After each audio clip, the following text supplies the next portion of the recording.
ஏசாயா தீர்க்கதரிசன புஸ்தகம் 7வது அதிகாரம், ஏசாயா 7வது அதிகாரத்தின் 14வது வசனத்தை வாசிக்க கேட்கலாம். ஆதலால் ஆண்டவர் தாமே உங்களுக்கு ஒரு அடையாளத்தை கொடுப்பார். கைகளை உயர்த்தி ஒரு விசை கூட ஹல்லேலூயா. இந்த மாதம் கர்த்தர் கிருபையாய் நமக்கு தந்த வாக்குத்தத்த வார்த்தை, ஆண்டவர் தாமே உங்களுக்கு ஒரு அடையாளத்தை கொடுப்பார். எதற்காக கர்த்தர் அடையாளத்தை கொடுக்கிறார் என்றால், ஆமென், நாம் கடந்த 1ஆம் தேதி காலை முதல் ஒவ்வொரு செஷன்லையும் நாம் இதை கேட்டு வருகிறோம். இந்த நாளிலும் கர்த்தர் நம்மோடு கூட பேசுவாராக. கர்த்தர் நல்லவர். ஹல்லேலூயா. காட்டில் உள்ள மரங்கள் காற்றினால் அசைவது போல ஆகாஸ் என்னும் யூதாவின் ராஜாவினுடைய இருதயம், அவனை சார்ந்தவர்களுடைய இருதயம் சத்துருக்களுடைய திட்டங்களை அறிந்த போது அசைந்தது. அப்பொழுது கர்த்தர் ஏசாயாவை கொண்டு வார்த்தையை கொடுத்தார். கர்த்தருக்கு தெரியும் இந்த வார்த்தை அவனால் நம்ப முடிகிறதா இல்லையா என. அவன் இருதயத்தை அறிந்து, அவன் நிலைமை அறிந்து, கர்த்தர் பின்னும் அவனை பார்த்து சொன்ன வார்த்தை தான் இது. என்ன சொல்லுகிறார்? நீ ஒரு அடையாளத்தை கேள் என்றார். அவனோ, நான் கேட்க மாட்டேன், நான் தேவனாகிய கர்த்தரை பரீட்சை பார்க்க மாட்டேன் என்று சொல்லும் போது கர்த்தரே சொல்லுகிறார், ஆண்டவர் தாமே உங்களுக்கு ஒரு அடையாளத்தை கொடுப்பார். ஆண்டவர் தாமே. இந்த மாதத்திலே என கேட்டுக்கொண்டிருக்கிற அன்பு சகோதரா சகோதரி, சில காரியங்கள், ஆமென், கிதியோனை பார்க்கும் போது வெள்ளிக்கிழமை ஃபாஸ்டிங் பிறகு நாம் அதை கேட்டோம். கர்த்தர் அநேக காரியங்களை கிதியோனோடு பேசுகிறார். கேட்க நல்லா தான் இருக்கிறது. ஆனால் ஆண்டவரை, நான் இதை நம்பி அடுத்த ஸ்டெப் எடுத்து வைக்க வேண்டும். ஆனால் எனக்கு ஒரு அடையாளத்தை காண்பிக்க வேண்டும். என்ன அடையாளத்தை காண்பிக்க வேண்டும்? கிதியோன் கேட்கிறான், என்னோடு பேசுகிறது நீங்க தானா என்கிற ஒரு அடையாளத்தை எனக்கு காண்பியோ. கர்த்தர் உடனே, ஆனாலும் நீ இப்படி நம்பல, சந்தேகப்பட்டல அப்படி சொல்லிட்டு கர்த்தர் எழும்பி போகவில்லை. கர்வாலி மரத்துக்கு கீழே உட்கார்ந்திருந்தவர் அவன் கேட்டுக்கொண்டபடியே அந்த அடையாளத்தை காண்பித்தார். நம்முடைய பலவீனத்தை அறிந்து பரிதவிக்கிற பிரதான ஆசாரியர் தான் நாம் ஆராதிக்கிற தேவன். நமக்கு உதவியாக கை கொடுத்தவர் தான் நாம் ஆராதிக்கிற தேவன். நம்முடைய சோதனைகளில் நமக்கு உதவி செய்ய வல்லவர் தான் நாம் ஆராதிக்கிற தேவன். ஆமென். ஆண்டவருடைய அன்பையும் கிருபைகளையும் நினைத்து பாடத் தொடங்கினா கூட நிறுத்த முடியாது. ஆமென். அப்புறம் நமக்கு மெசேஜும் முடியாது. கர்த்தர் நல்லவர்.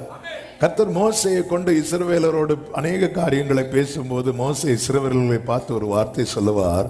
உபாகமம் 29வது அதிகாரம், உபாகமம் 29வது அதிகாரம் அதனுடைய 3வது வசனத்திலே இப்படி அந்த வார்த்தை இருக்கிறது. கர்த்தர் செய்த பெரிய சோதனைகளையும் பெரிய அடையாளங்களையும் அற்புதங்களையும் கண்ணார கண்டீர்களே என்று சொல்லப்பட்டிருக்கிறது. பெரிய சோதனை, பெரிய சோதனை வருதுனாலே அடுத்து என்ன வருது?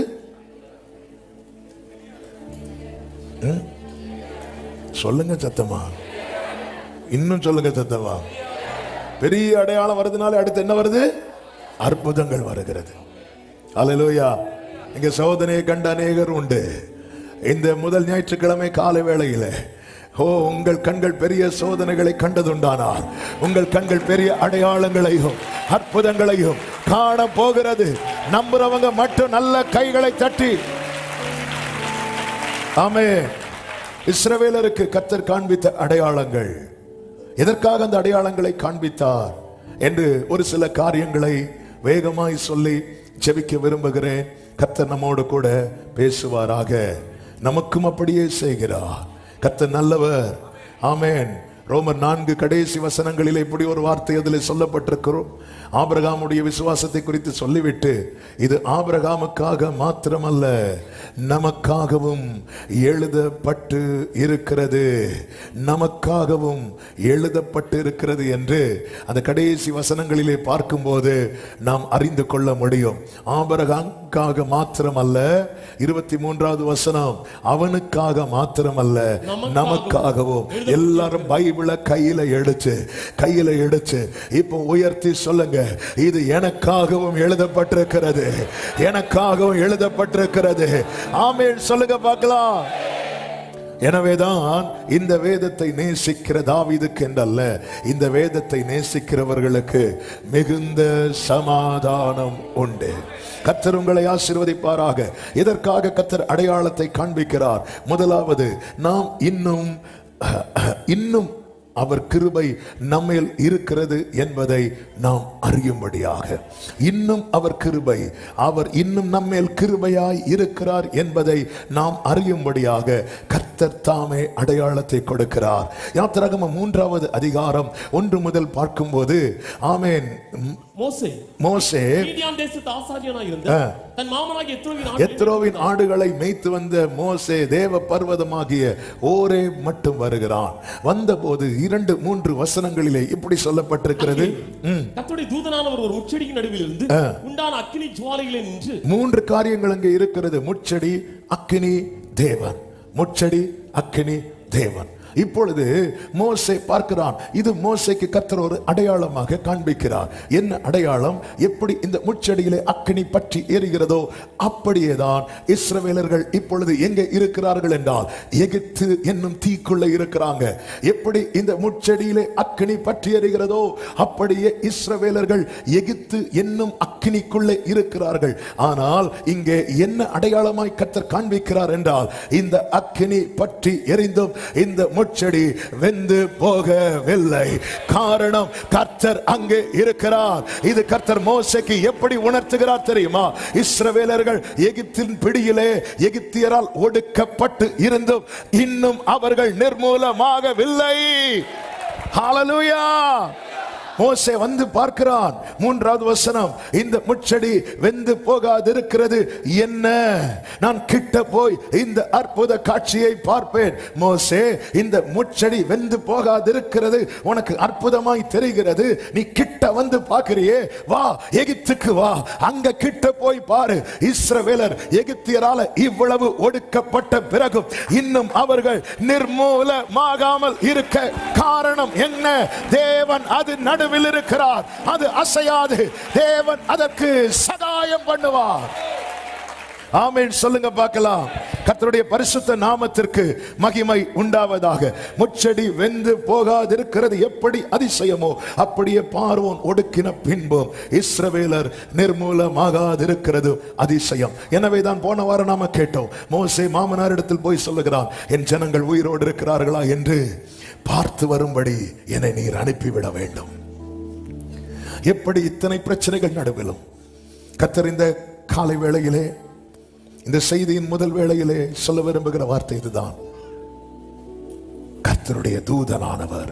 இந்த தூதனானவர் என்று சொல்லப்பட்ட இடத்துல கண்ணை மூடி சொல்ல முடியும், அது வேற யாரும் இல்லை, என் ஆண்டவராகிய இயேசு கிறிஸ்து. யாத்திராகமம் 1வது அதிகாரம் 12வது வசனத்திலே சொல்லப்பட்டிருக்கிறது, ஆனாலும் அவர்களை எவ்வளவு ஒடுக்கினார்களோ அவ்வளவாய் அவர்கள் பலகி பெருகினார்கள். ஆகையால் அவர்கள் இஸ்ரவேல் புத்திரரை குறித்து எரிச்சல் அடைந்தார்கள். முடியல, ஒடுக்க முடியல. 118வது சங்கீதம் 18 தாவீது ஒரு வார்த்தை சொல்லுவார், அவர் என்னை சாவுக்கு ஒப்பு கொடுக்கவில்லை.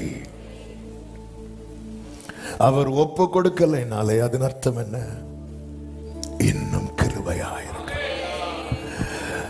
அன்று எப்படி முச்செடி வெந்து போகாதிருக்கிறது அடையாளமாய் காண்பிக்கப்பட்டதோ, இந்த காலை வேளையில என்னை கேட்டுக்கொண்டிருக்கிற அன்பு சகோதரா சகோதரி, நீ தீயையும் தண்ணீரையும் கடந்து வந்து இன்னும் உயிரோடு இருக்கிறாய் என்றால் புரிந்து கொள், இதுவே உனக்கு அடையாளம். நீ உயிரோடு இருப்பதே. ஏசாயா 64:5 தீர்க்கதரிசி இப்படி சொல்லுகிறான், மகிழ்ச்சியாய் நீதியை செய்கிறவர்களையும் உம்முடைய வழிகளில் உம்மை நினைக்கிறவர்களையும் சந்திக்கிறீர். கர்த்தர் யாரை சந்திக்கிறாரா? மகிழ்ச்சியாய் நீதியை செய்கிறது. மகிழ்ச்சியாய் நீதியை செய்கிறதுனா என்ன? என்ன ஒரு வெளிப்பாடு. கரெக்ட் தான். நம்ம கர்த்தருக்கு என்று செய்யறோம் தெரியுமா? நிறைய காரியம் வேற வழி இல்லாம செய்வோம்ல. நிறைய காரியம் வேற வழி இல்லாம செய்வோம். அப்படி செய்யறது கிடையாது. கர்த்தர் யாரை சந்திப்பார் தெரியுமா? சந்தோஷமா ஜெபம் பண்ணுவாங்க தெரியுமா? அவங்கள சந்திப்பார். ஜெபிக்கணும்னு ஜெபம் பண்ணுவாங்க தெரியுமா? அவங்கள சந்திக்க மாட்டார். சந்தோஷம் வயல் படிப்பாங்க தெரியுமா? அவங்கள சந்திப்பார். படிக்கணுமே, ஐயோ இன்னைக்கு 2 அதிகாரம் படிக்கலையே, படிக்காம எப்படி இந்த வருஷத்துக்குள்ள பைபிள் முடிக்கிறது, அப்படி அவங்கள சந்திக்க மாட்டார். கர்த்தருடைய காரியத்தை சந்தோஷமா செய்யறாங்கல்ல, சந்தோஷமா அவங்கள சந்திப்பார். இன்னைக்கு சர்ச்சுக்கு போகணுமா, இன்னைக்கு திருவிருந்து இருக்கு, சரி போவோம், கிடைக்கிறதையாவது, அப்படி அவங்கள சந்திக்க மாட்டார். மகிழ்ச்சியாய் நீதி செய்கிறவர்களே. ஆராதனையிலும் மகிழ்ச்சியாய் ஆராதிக்கிறவர்களை கர்த்தர் சந்தித்து விட்டார். அவங்களதான் சந்திப்பார். சும்மா வந்தவொடனே சந்திப்பார்லாம் கிடையாது. அவருக்கு வேற நிறைய வேலை இருக்கு. அல்லேலூயா. திரளான ஜனங்கள் இயேசுவை நெருக்கின போது என்னை தொட்டது யாருன்னு கேட்டார். அப்ப வேற எவ்வளவு பேர் தொட்டாங்க, அதெல்லாம் அவருக்கு உணர்வே இல்லை. ஆனா உண்மையா ஒருவள் வந்து தொட்டது மட்டும் அவருக்கு ஃபீல் ஆச்சு. சும்மா வந்தோம் இருந்தோம் போனோம்லாம் அவருக்கு தெரியவே தெரியாது. அவர் யாரை சந்திப்பார்? மகிழ்ச்சியாய் நீதி செய்கிறவர்கள். அடுத்து, உம்முடைய வழிகளில் உம்மை நினைக்கிறவர்கள். இவன் என் வழியில நடக்கிறான், என்னதான் நினைச்சிட்டு இருக்கிறான் அப்படிப்பட்டவங்க. ஏன்னா நம்முடைய நினைவுகளை அவர் எங்கிருந்து அறிகிறாரா? தூரத்தில் இருந்து அறிகிறார். அவர்களை கர்த்தர் சந்திப்பார். சொல்லிட்டு சொல்ற, நாங்களோ அவைகளுக்கு விரோதமாக எப்பொழுதும் பாவம் செய்கிறபடியால் தேவரீர் கடும் கோபம் கொண்டீர். சொல்லிட்டு ஒரு வார்த்தை சொல்லுவார் பாருங்க, இன்னமும் தப்பி இருக்கிறோம். அப்ப அந்த ஃபர்ஸ்ட் பார்ட்டை பாருங்க. அந்த ஃபர்ஸ்ட் பார்ட் இல்லைன்னாலே கர்த்தருடைய கோபம் நம்ம மேல என்ன ஆயிருக்கணும்? வந்திருக்கணும். ஆனா கோபம் வந்துட்டுனா என்ன ஆயிருப்போம்? நம்ம என்ன ஆயிருப்போம் பார்க்கணுமா? ஏசாயா 1:9 வாசிங்க. ஏசாயா 1:9, சேனைகளின் கர்த்தர் நமக்கு கொஞ்சம் மீதியை வைக்காதிருந்தாரானால் நாம் சோதோமை போலாகி கொமோராவுக்கு ஒத்திருப்போம், இல்லாமலே நிர்மூலமாகி இருப்போம். ஆனால் இன்னமும் தப்பி இருக்கிறோம். இந்த அக்கினி எரிந்தோம், இந்த முட்செடி வெந்து போகவில்லை. மோசே புரிந்து கொள், இது அடையாளம். நிர்மூலமாகாமல் காத்தார். இந்த காலை வேளையிலே பெரிய சோதனைகளை கண்டும் நீ நிர்மூலமாகல. பெரிய சோதனைகளை கண்டும் கண்ணார கண்டீர்களே. ஆக்சிடென்ட்டுக்கு தப்பு வைக்கப்பட்டவர்களே, உங்க கண்ணுக்கு முன்னாக அல்லவா மரணம் வந்துட்டு போனது. கொடும் வியாதிக்கு தப்பு வைக்கப்பட்டவர்களே, உங்க காதுகளில் அந்த மரண ஓலங்கள் கேட்டதே. சில சொல்லுவாங்க, வியாதியின் அந்த வியாதி கொடுமையா தூக்கம் வராம மரித்து விடுவோமோ என்கிற நிலையில் இருக்கும்போது நிறைய சத்தம் எல்லாம் காதுல கேட்குமா? ஆமா. என்னுடைய சொந்தக்காரர் ஒருவர், அவர் கோவிட்ல பாதிக்கப்பட்டு ரொம்ப என் ஸ்டேஜ் தான் வந்து சொன்னாங்க, இப்படி கால் மாட்டிலே யாரோ வந்து உட்காந்து வா போலாம். நான் கண்ணே திறக்கல. நான் உன்னை கூட்டுட்டு போக வந்திருக்கேன், வா. இப்படியெல்லாம் கேட்டுச்சு, இப்படியெல்லாம் கேட்கும். நிறைய நம்ம கண்ணு முன்னாடியில இன்னமும் தப்பி இருக்கிறோம். ஏன்? ஆணையிட்டதை நிறைவேற்றுகிற கர்த்தர் தாம் சொல்லியும் செய்யாதிருப்பாரோ? தாம் வசனித்தும் நிறைவேற்றாதிருப்பாரோ? எசேக்கியேல் 20வது அதிகாரம் 8-9 வசனங்களிலே இப்படி சொல்லப்பட்டிருக்கிறது, அவர்களோ என் சொல்லை கேட்க மனதில்லாமல் எனக்கு விரோதமாய் ரெண்டகம் பண்ணினார்கள். தங்கள் கண்களால் நோக்கின அருவருப்புகளை தள்ளி போடாமலும் விடாமலும் இருந்தார்கள். ஆதலால் எகிப்து தேசத்தின் நடுவிலே என் கோபத்தை அவர்களிலே தீர்த்து, இந்த வேர்டை கவனிக்கணும், என் கோபத்தை அவர்களிலே தீர்த்து கொள்ளும்படியாக என் உக்கிரத்தை அவர்கள் மேல் ஊற்றுவேன் என்றேன். அப்போ நல்ல கவனிங்க, அவருக்கு கோபம், அந்த உக்கிரம் என்னும் பாத்திரம், அந்த உக்கிரம் நிறைந்த அந்த பாத்திரத்தை அவர் கையில வைத்து அது அப்படியே ஊட்டலான்னு வராரு.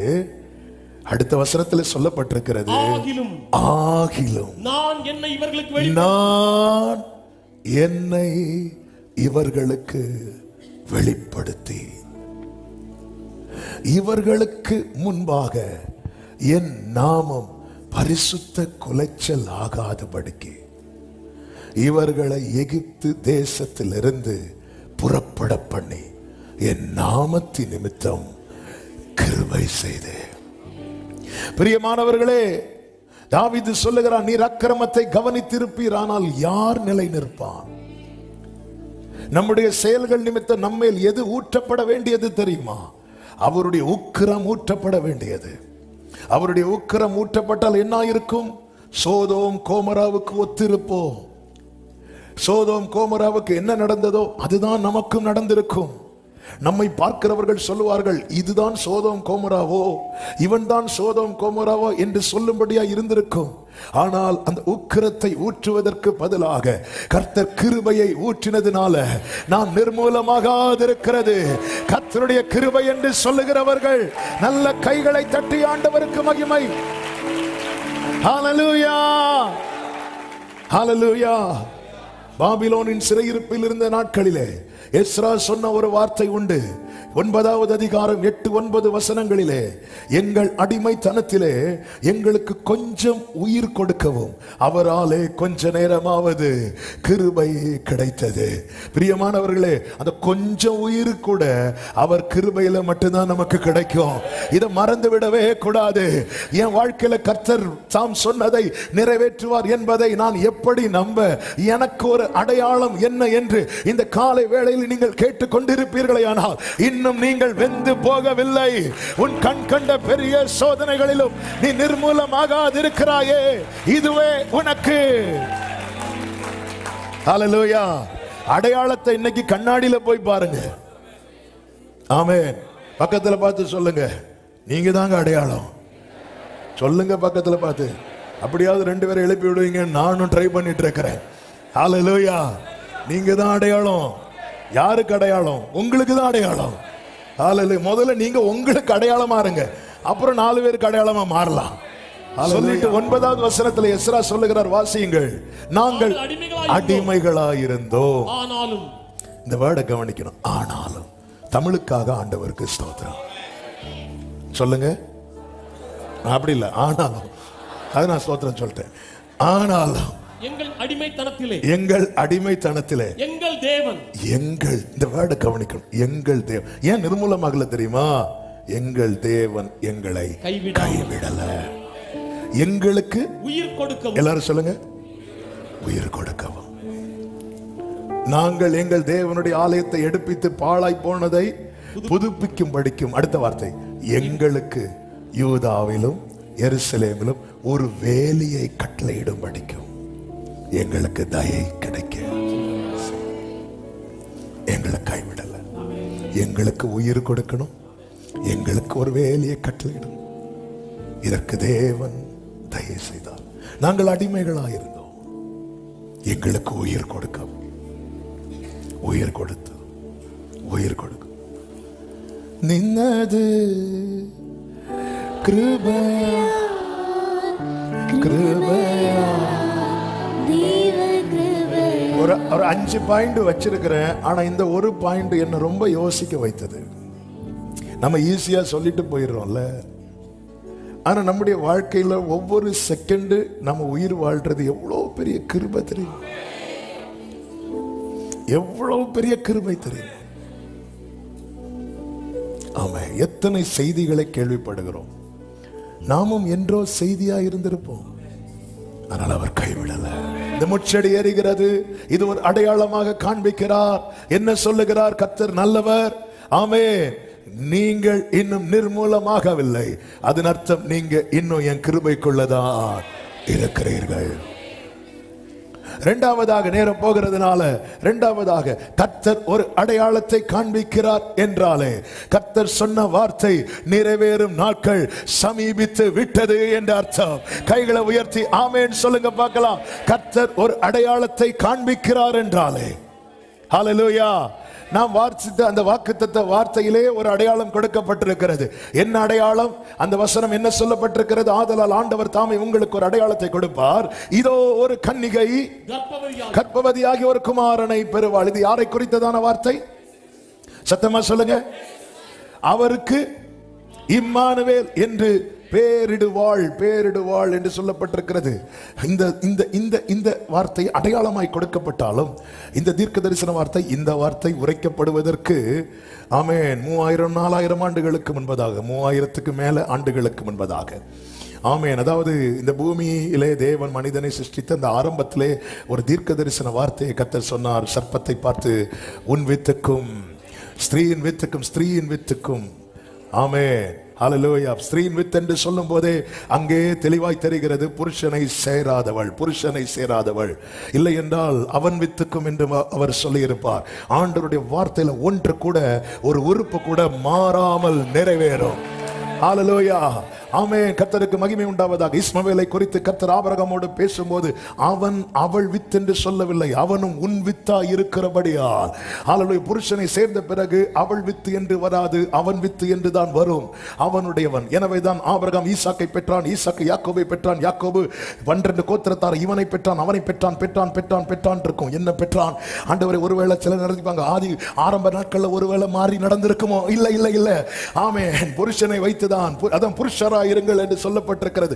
அப்படிதான் உரைக்கப்படும். ஆனால் இங்கே தீர்க்க தரிசனம் அப்படி அல்ல. உன் வித்துக்கும் அவள் வித்துக்கும், அவள் வித்துக்கும் ஆமென் பகை உண்டாக்கும். இது புரியவில்லை. இது எப்படி புரிந்து கொள்வது? ஆமென். ஹல்லேலூயா. ஒரு புருஷனும் ஒரு மனைவி இணைந்தால் தானே ஒரு பிள்ளை உண்டாகும். இது எப்படி சாத்தியமானது? சாத்தியம் இல்லையே என்று இருக்கும்போது நாட்கள் கடந்து போகிறது. தீர்க்க தரிசனம் அப்படியே இருக்கிறது. ஆமென். இப்பொழுது அந்த தீர்க்க தரிசனம் நிறைவேறுவதற்கு சில 100 ஆண்டுகளுக்கு முன்பதாக, பல 1000 ஆண்டுகளுக்கு முன்பதாக உரைக்கப்பட்டது. நிறைவேறுவதற்கு சில 100 ஆண்டுகளுக்கு முன்பாக வரும்போது இப்பொழுது கர்த்தர் அடையாளத்தை கொடுக்கிறார். அந்த அடையாளம் தான் என்ன? இதோ ஒரு கன்னிகை கர்ப்பவதியாகி ஒரு குமாரனை பெறுவார்.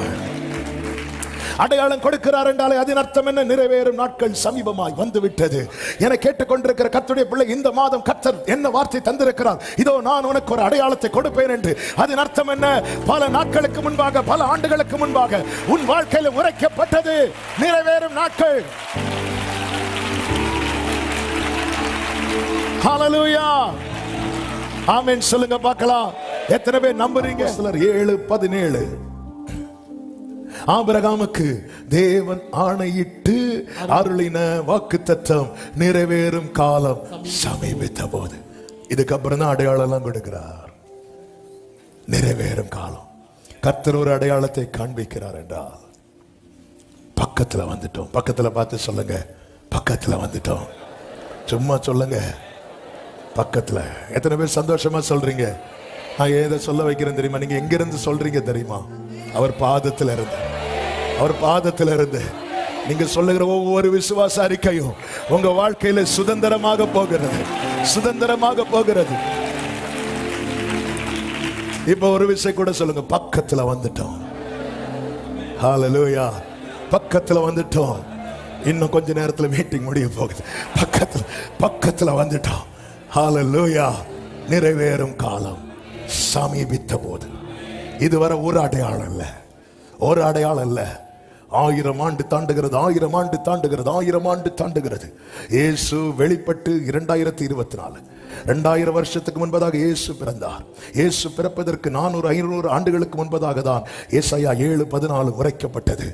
அந்த வார்த்தை உரைக்கப்படுவதற்கு 3000 ஆண்டுகளுக்கு முன்பதாக தான் அவள் வித்துக்கு முன் வித்துக்கும் பகை உண்டாக்குவேன் என்கிற தீர்க்க தரிசனம் உரைக்கப்பட்டது. வார்த்தை உரைக்கப்பட்டது. உரைக்கப்பட்ட வார்த்தை அப்படியே இருக்கிறது. நிறைவேறும் நாட்கள் சமீபமாய் வருவதற்கு சில 100 ஆண்டுகளுக்கு முன்பதாக இப்பொழுது அடையாளம் கொடுக்கப்படுகிறது. அந்த அடையாளம் தான் என்ன? ஒரு கன்னிகை கர்ப்பவதியாகி. இது எப்படி ஆகும்? இது எப்படி ஆகும்? இது எப்படி ஆகும்? நான் புருஷனை அறியேனே. மரியாளே, ஆமே, நீ சொல்றது உண்மைதான். ஆனா உனக்கு வசனம் தெரியணும், உனக்கு வசனம் தெரியணும். பல காரியம் உனக்கு தெரியாது, ஆனா உனக்கு வசனம் தெரியணும். கர்த்தர் சொன்ன வார்த்தை உறுப்பு மாறாமல் நிறைவேறும், நிறைவேறும். ஹல்லேலூயா.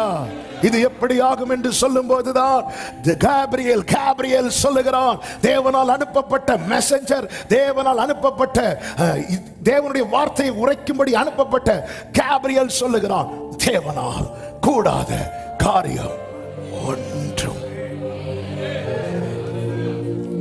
ஹல்லேலூயா. மரியாளே, நீ சின்ன பிள்ளை, உன் இனத்தாள் வயது முதிர்ந்தவள். உனக்கும் அவருக்கு செய்ய முடியும், அவளுக்கும் செய்ய முடியும். பக்கத்துல பார்த்து சொல்லுங்க, எனக்கும் செய்வார், உங்களுக்கும் செய்வார். இதுல யாரு சின்ன ஆளு யாரு வயசானவங்க வீட்டுல போய் பார்த்துக்கோங்க. இப்போ பிரச்சனை வேண்டாம், எல்லாம் கிளியர் பண்ணிடணும். இப்படி சொல்லும் போது சிலருக்கு ஒருவேளை நம்ம தான் மரியாதை, இவங்க எவ்வளவு பெரிய தேவன் பாருங்க. மரியாள் அப்படி ஃப்ரெஷ்ஷா இருக்கிறாங்கல்ல, கன்னிகை எல்லாமே கர்ப்பப்பையெல்லாம் ஸ்ட்ராங்கா இருக்கு, ஃப்ரெஷ்ஷா இருக்கு. ஆனால் எலிசபெத்தோ பெய்தாவா இப்படிதான் வரும், ஆமா இப்படிதான் வரும் இதான். ஆனா மரியாளே இது எப்படி ஆகும்னு கேட்கிறல்ல, உனக்கும் அவருக்கு செய்ய முடியும்.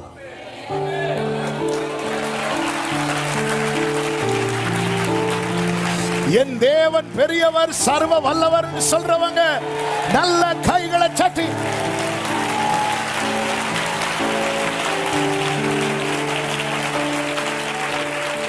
அவ்வளவுதான் ஆண்டவரே, முடிஞ்ச ஆண்டவரே, எப்படி ஆண்டவரே, எப்படி ஆண்டவரே, டைம் ஆகுது ஆண்டவரே, வயசாகுது ஆண்டவரே. கர்த்தரால் கூடாத காரியம் சமீபிக்கிறது. ஆண்டவர் கடைசி நாட்களில் நடக்கும் காரியங்களை எல்லாம் சீஷர்களுக்கு சொல்லும் போது அதுல ஒரு சில வார்த்தைகளை சொல்வார். அந்த வார்த்தைகளை மட்டும் சொல்லுகிறேன். மத்தேயு 24வது அதிகாரம் 32, 33, 34 வசனங்களிலே கர்த்தர் சொல்லுகிறார், அத்தி மரத்தினால் ஒரு உவமையை கற்றுக்கொள்ளுங்கள். அதிலே இளங்கிளை தோன்றி துளிர்விடும் போது வசந்த காலம் சமீபமாயிற்று என்று அறிவீர்களே. அடுத்த வசனம், அப்படியே இவைகளை எல்லாம் நீங்கள் காணும் போது அவர் சமீபமாய் வாசல் அருகே வந்திருக்கிறார் என்று அறியுங்கள். சமீபமாய், எல்லாரும் சொல்லுங்க, வாசல் அருகே. ஆமென், ஹalleluya. இனி அடுத்த வசனத்திலே சொல்லப்பட்டிருக்கிறது, ஆமென், இவைகளெல்லாம் சம்பவிக்கும் முன்னே இந்த சந்ததி ஒளிந்து போகாதென்று நல்ல கைகளை தட்டி சாகா மாமா சேரா மாமா. இவைகள் எல்லாம் சம்பவிக்கும் முன்னே வீட்டுல போய் இன்னைக்கு ஃபேமிலியா உட்கார்ந்து கர்த்தர் உங்களுக்கு தந்த வாக்கு தத்தத்தை எல்லாம் சொல்லி இந்த வார்த்தையை அறிக்கையிடுங்கள். ஆமென். இவைகள் எல்லாம் சம்பவிக்கும் முன்னே இந்த சந்ததி ஒளிந்து போகாது. இவைகள் எல்லாம் என் கண்கள் காணோம். நம்புறவங்க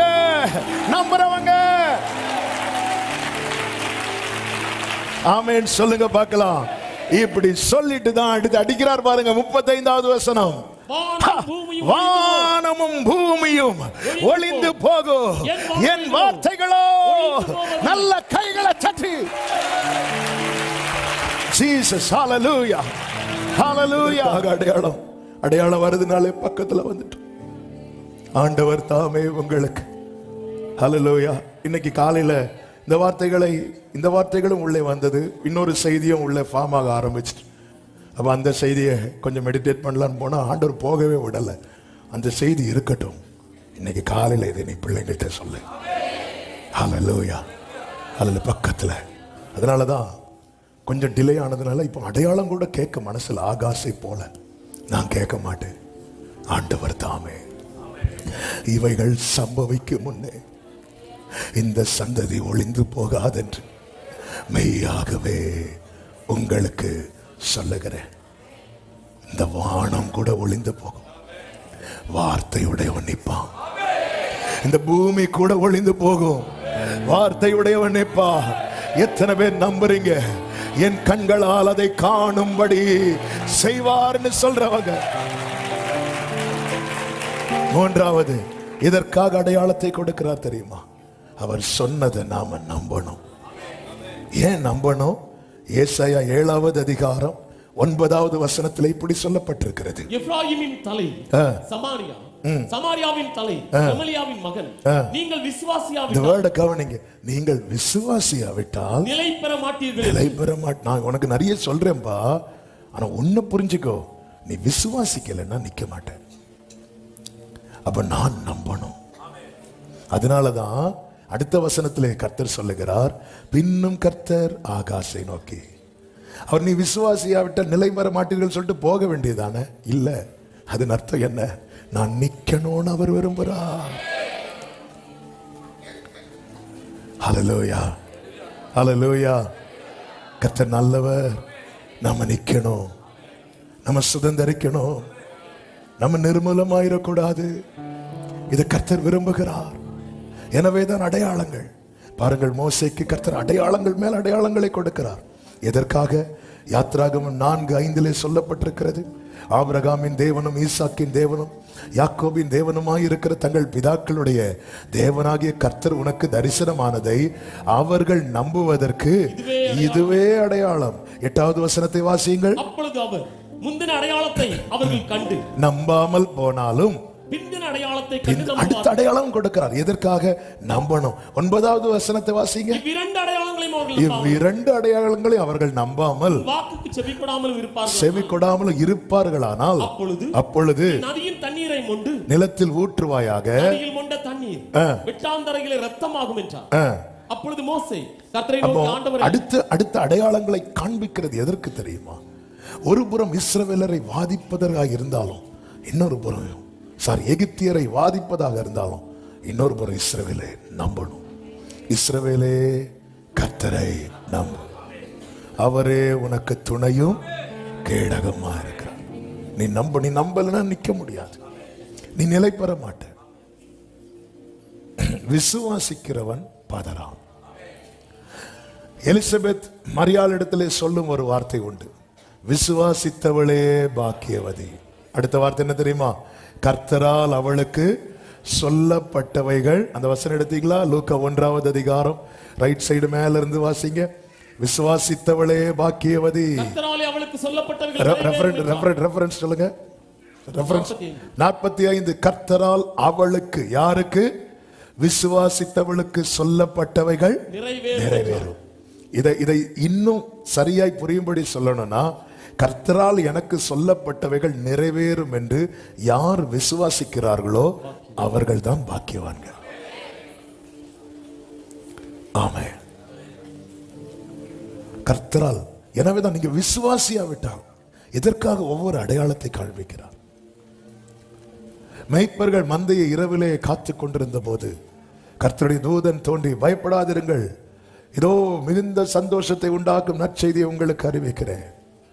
கர்த்தராகிய கிறிஸ்து என்னும் இரட்சகர் உங்களுக்கு தாவீதின் ஊரிலே பிறந்திருக்கிறார் அப்படி சொல்லிட்டு, அடுத்த வார்த்தை, பிள்ளையை துணிகளிலே சுற்றி முன்னணையில் கிடத்திருக்க காண்பீர்கள், இதுவே உங்களுக்கு அடையாளம். அப்படியே வந்து பார்க்கிறாங்க முன்னணையில. அந்த அடையாளத்தை மேய்ப்பர்களுக்கு கொடுப்பதற்காக சத்திரத்தில் இடமில்லாமல் போனது. சில இடத்துல உங்களுக்கு சீட்டு கிடைக்காது, இடம் இருக்காது, அதுல கர்த்தருடைய திட்டம் இருக்கிறது என்று அர்த்தம். சில இடத்துல உங்க காரியம் நீங்க நினைச்சது மாதிரி நடக்க, எத்தனை வீட்டு கதவு போய் தட்டி இருப்பாங்க. தேவனுடைய திட்டம் என்பது ஏற்கனவே தீர்மானிக்கப்பட்டது, நமக்கு தெரியாது. ஏன் முன்னணை, ஏன் கழுதை, மாட்டு முன்னணை, ஏன் கழுதை? அதான் பைபிள். நல்ல கவனிங்க. ஏசாயாவை கொண்டு தூங்கும் போதே சொல்லுகிறார், மாடு தன் முன்னணையும் கழுதை தன் எஜமானையும் அறியும், ஆனால் என் ஜனமோ அறிவில்லாம இருக்கிறாங்க. கர்த்தர் அடையாளமா காட்டி கொடுக்கிறார். பிறந்தது யாரு தெரியுமா? இங்க இருக்கிற ஒருத்தருக்காவது தெரியுதா? இல்ல. ஆனா அவருக்கு எங்க இடம் இருக்கு பாரு, முன்னணையில இடம் இருக்கு. அவர் எதுல பயணிக்கிறார் பார், கழுதையில பயணிக்கிறார். மாடு தன் முன்னணை அறியும். இதுல ஒரு நாள் அவர் வந்து இருக்க போகிறார். என் எஜமான் வரப்போகிறார்.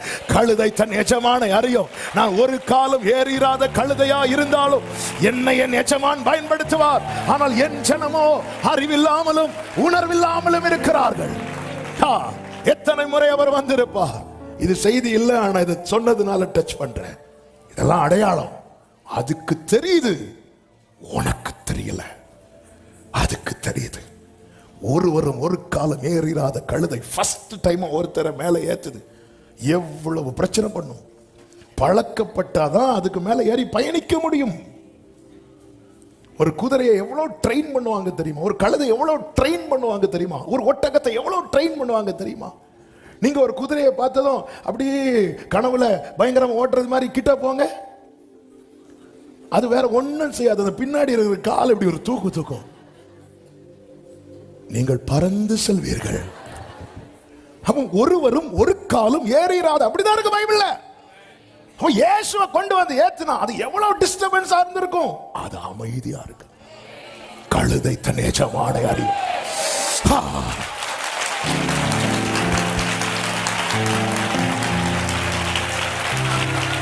ஆனா நீ அப்பான்னு கூப்பிடுற, அவர் உன்கிட்ட வந்து வந்து நிக்கும் போது உனக்கு டிஸ்டர்பன்ஸா இருக்குல்ல. உன் வீட்டுல வந்து கதவை தட்டினா ஐயோ டிஸ்டர்பன்ஸா இருக்குல்ல.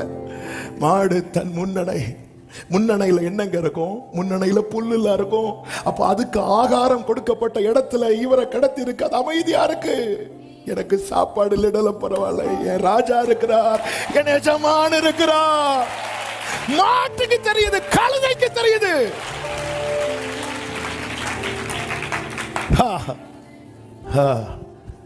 மாடு தன் முன்னணை, கழுதை தன் எஜமான்.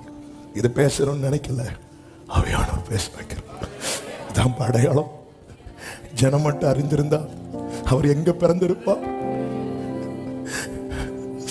தூதர்கள் சூழ்ந்து ஆராதிக்கிற 10,000 சிறதான என் ஜனத்துக்கு என்ன தெரியாதுப்பா. என் ஜனம் மட்டும் என்ன அறிந்திருந்தா தாவீதின் குமாரன் என்று அவர் பிறப்பிலேயே கொண்டாடி இருப்பார்களே. இல்ல, தெரியாது. என் ஜனம் அறியவில்லை. எதுக்கு ஆண்டவர் இந்த அடையாளம்? நீ நம்பணும். நான் ஆண்டவரை நம்பணும், நீ நிக்கணும். பிரியமான கர்த்தருடைய பிள்ளைகளே, நாம நம்பி நம்பி வரல, அவர் நம்மளை நம்ப வச்சுட்டே இருக்கிறார். ஒவ்வொரு அடையாளத்தை காண்பித்து, ஒவ்வொரு அடையாளத்தை காண்பித்து நல்ல இந்த வேட மனதில் வச்சுக்கோங்க.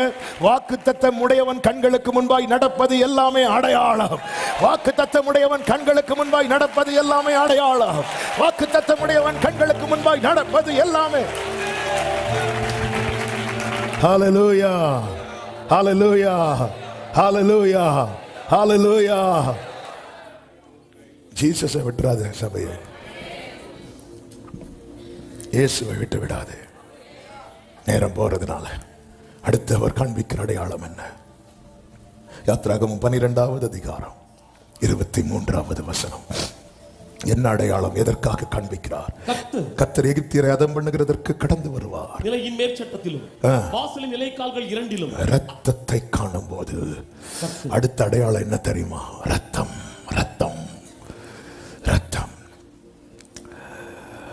இந்த அடையாளம் உள்ள இருந்து நீயும் பார்க்கணும், வெளியே இருந்து அவரும் பார்ப்பார்.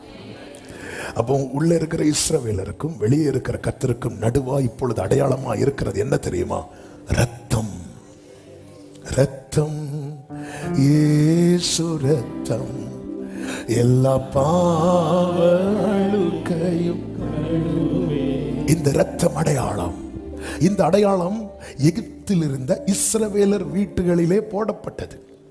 இயேசுவின் ரத்தம் எல்லாருக்காக சிந்தப்பட்டது உண்மைதான்.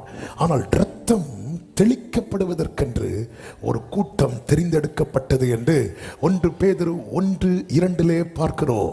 இயேசு கிறிஸ்துவின் ரத்தம் தெளிக்கப்படுதலுக்கு தெரிந்து கொள்ளப்பட்ட அப்போ சும்மா கர்த்தர் ரத்தத்தை அப்படி ஊற்றவில்லை, கூப்பிட்டு தெரிந்தெடுத்து அடையாளமாய் போட்டிருக்கிறார், அடையாளமாய் போட்டிருக்கிறார். அதுவும் அந்த வார்த்தையை நீங்கள் படித்தீர்களே ஆனால் யாத்ராகமம் 12:23 ஆமென், ஆமென். அந்த இரத்தத்தை காணும் போது கர்த்தர் சங்காரக்காரன், டெஸ்ட்ராய் பண்றவன், அழிக்கிறவன், சங்காரக்காரன் உங்கள் வீடுகளில் உங்களை அதம் பண்ணுகிறதற்கு வரவொட்டாமல் ஆமென் வாசற்படியை விலகி. அதன் அர்த்தம் என்ன? இப்போ கர்த்தர் எகிப்தில் இறங்கிட்டார், சங்கார தூதனை இறக்கிட்டார். சங்கார தூதன் எல்லா வீட்டுக்கும் போனான். கர்த்தரோ இஸ்ரவேலர் வீட்டுக்கு மட்டும் போனார்.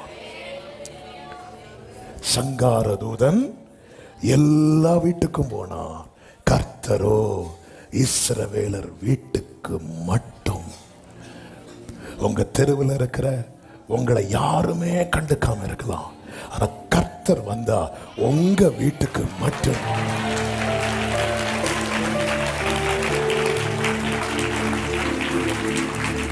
அடையாளம் என்ன? அடையாளம் என்ன? ரத்தம். ஒவ்வொரு வீடா போயிட்டு இங்க வரும்போது கர்த்தரோ வரவட்டாமல் போயிரு. இங்க யார் வந்துட்டா? என்னைக்கோ சங்கார தூதன் கையால சங்காரமாயிருக்க வேண்டிய, ஆனா அவரால சிங்காரம் ஆயிட்டோம். ஹalleluya, ஹalleluya. ஆமா, சங்கார தூதன் வந்தா சங்காரமாக்குவான், அவர் வந்ததுனால சிங்காரமாக்கிட்டான். இது அடையாளம், இது அடையாளம். சொல்லிவிட்டு சொல்லுகிறார் 24வது வசனம், இந்த காரியத்தை உங்களுக்கும் உங்கள் பிள்ளைகளுக்கும் நித்திய நியமமாக கைக்கொள்ள கடவீர்கள். கர்த்தர் உங்களுக்கு தான் சொன்னபடி கொடுக்க போகிற தேசத்திலே நீங்கள் போய் சேரும் போது இந்த ஆராதனையை கைக்கொள்ள கடவீர்கள். அப்பொழுது உங்கள் பிள்ளைகள், இந்த ஆராதனையின் கருத்து என்ன? பிள்ளைங்க கேட்பாங்க, எதுக்கு ஆராதிக்கணும் அப்படி கேட்பாங்க. அப்படி கேட்டால் இது கர்த்தருடைய பஸ்காவாகிய பலி. அவர் எகிப்தியரை அதம் பண்ணி நம்முடைய வீடுகளை தப்ப பண்ணின போது, எகிப்தில் இருந்த இஸ்ரவேல் புத்திரருடைய வீடுகளை கடந்து போன, எகிப்தில் இருந்த எல்லா வீட்டையும் கடந்து போகும்போது என்னை வந்து பார்த்துட்டு போனார். அப்படி அல்ல. இந்த அரசியல்வாதிகள்லாம், அரசியல் தலைவர்கள்லாம் எலெக்ஷன் வரும்போது திறந்த ஜீப்ல நிப்பாங்க தெரியுமா? இப்படி அவர் போகல. தெரிந்தெடுத்து, இந்த தெருவில் இத்தனா நம்பர் வீடு, இந்த தெருவில் இத்தனா நம்பர் வீடு. ஆனா சங்கார தூதன் அப்படி அல்ல. அவன் எகிப்தில் இருக்கிற எல்லா வீட்டுக்கும் போகிறான். அவனுக்கு அட்ரஸ், ஏன்னா இங்க வரும்போது கர்த்தர் இருக்கிறார். இந்த கேரளுக்கு பிரிச்சு விட்டது போல இங்க வந்தா நான் பாத்துக்கிறேன், நீ கிளம்பு. இல்லாண்டவர் இப்ப நீங்க கிளம்புங்கிறீங்க, அங்க வந்து சொல்லுவீங்க அந்த வீட்டுக்கு போனியான்னு. காரணம், நீர் நீதி உள்ளவர். எஸ்பா, முதற் பலன் அடிக்கப்படணும், அடிக்கப்பட்டாகிவிட்டது. அதன் அடையாளம் தான் இந்த ரத்தம். இந்த ஆராதனையின் கருத்து என்ன? இந்த ஆராதனையின் கருத்து, இன்றைக்கு நாம் வந்து ஆராதிப்பதனுடைய அர்த்தம் என்ன? பலியானார், தப்புவிக்கப்பட்டோம். பலியானார், தப்புவிக்கப்பட்டோம். ஹல்லேலூயா, ஹல்லேலூயா. இது பேச ஆரம்பித்தா பேசிட்டே இருக்கலாம். இது ஒரு அடையாளம். இன்னும் சொல்றேன், நீங்க உயிரோடு இருக்கிறதே அடையாளம்னு ஆவியானவர் பேசினாரே. நம்ம ஆராதிக்கிறோம்ல, இதுவும் அடையாளம். ஆமென் சொல்லுங்க பார்க்கலாம். ஹல்லேலூயா, ஹல்லேலூயா. உபாகமம் 4:34 கர்த்தர் ஒரு வார்த்தையை சொல்லுவார் மோசேயை கொண்டு.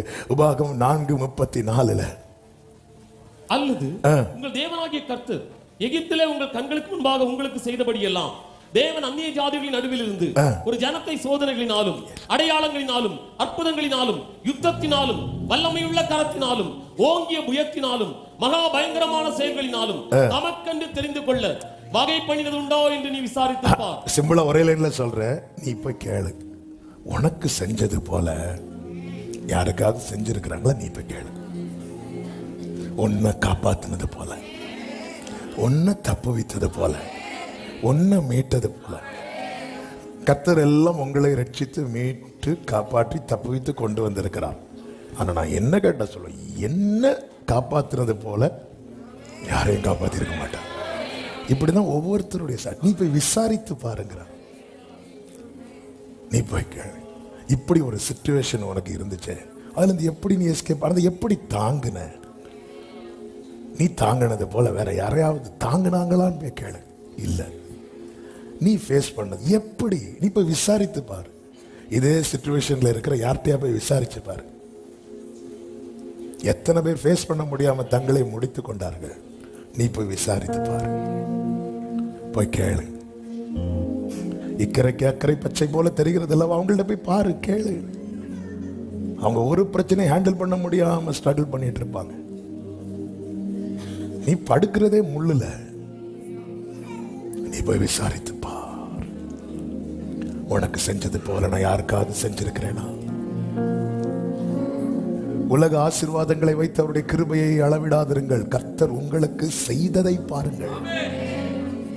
ஒரு சந்ததி ஆண்டவரை சேவிக்கும், அது தலைமுறை தலைமுறையாய் ஆண்டவருடைய சந்ததி. அந்த சந்ததி என்ன சொல்ல தெரியுமா? அவருடைய நீதியை சொல்லிட்டே இருப்பான். அவர் செய்ததை சொல்லிட்டே இருப்பான். அவர் செய்ததை நீ போய் விசாரித்து பார். நீங்க ஒரு பெரிய பிரச்சனையை சந்திச்சீங்கல்ல, அதே பிரச்சனையை சந்திச்ச 4 ஃபேமிலியை போய் பாருங்க. உனக்கு செஞ்சது போல அவர்களுக்கு செய்தது உண்டா என்று கேளு.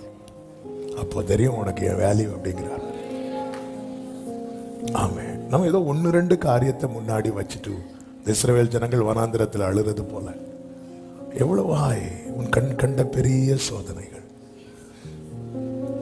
ஆமென். மோசே, இந்த முச்செடி வெந்து போகாதது நீ அதிசயமா பார்க்கிற, இஸ்ரவேல் ஜனங்கள் இன்னும் நிர்மூலமாகல, போய் பாரு. நம்ம ஒவ்வொருத்தரையும் ஒவ்வொருவருடைய சாட்சியை பார்த்து பிரமிக்கிறோம். நம்ம கர்த்தர் சாட்சியாக வைத்திருப்பதை மறக்கிறோம். எப்படி? ஆமென். ஹல்லேலூயா. அவரே ஆராதனைக்குரியவர்.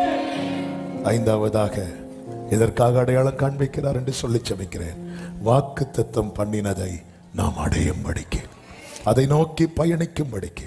உபாகமம் 6வது அதிகாரம் 22, 23 வசனங்கள். கர்த்தர் எங்கள் கண்களுக்கு முன்பாக எகிப்தின் மேலும் பார்வோன் மேலும் அவன் குடும்பம் அனைத்தின் மேலும் கொடிதான பெரிய அடையாளங்களையும் அற்புதங்களையும் விளங்க பண்ணி தாம் நம்முடைய பிதாக்களுக்கு ஆணையிட்டு கொடுத்த தேசத்துக்கு எங்களை அழைத்து கொண்டு போய் அதை நமக்கு கொடுக்கும்படிக்கு எங்களை அவ்விடத்திலிருந்து எகிப்திலிருந்து இஸ்ரவேலரை புறப்பட பண்ணினது போல பாவத்திலிருந்து நம்மை புறப்பட பண்ணி இருக்கிறார்.